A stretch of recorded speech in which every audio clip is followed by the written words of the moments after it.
கப்பல் பயணத்தில் முன்னாள் நஸ்ருதீன் மும்முரமாக தனது பிறந்த நாளை கேக் வெட்டி கொண்டாடி கொண்டிருந்தார். கூட இருந்து உற்சாகமாய் கொண்டாடிய உற்ற நண்பர் கேட்டார், உங்களது வயது என்ன?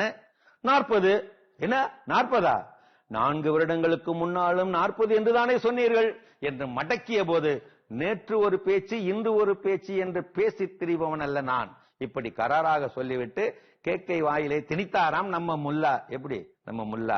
அந்த முல்லா நடுக்கடலில் போய்க் கொண்டிருந்த கப்பலிலே பயணித்தார். திடீரென்று அங்கே தொற்றிக் கொண்டது பரபரப்பு. ஐயோ, சுக்கான் உடைந்து விட்டதே, மோசம் போனோமே, மோசம் போய் கொண்டிருக்கிறோமே, கத்தி கதறியபடி சரி செய்ய இங்கும் அங்கும் பரபரப்பாய் அலைந்து கொண்டிருந்தார் மாலுமி.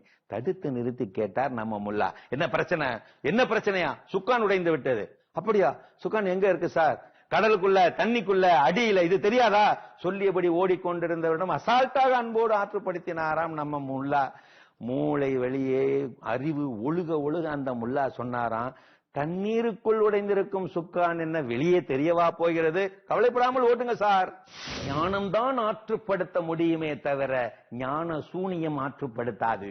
வெளிக்குத்தை விட உள்குத்து அதிகம் பாதிக்கும்.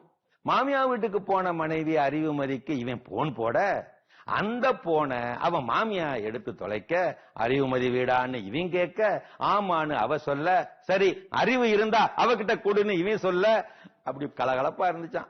லவ் பண்றவனை கேட்டா அரேஞ்ச்டு மேரேஜ் நல்லதுங்கிறான், அரேஞ்ச்டு மேரேஜ் பண்றவனை கேட்டா லவ் மேரேஜ் நல்லதுங்கிறான்.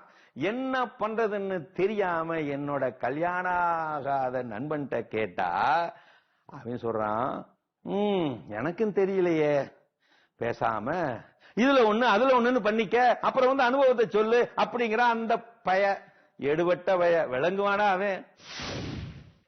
அருமையான கதைகள் 1000 பகுதி பார்த்துட்டோம்.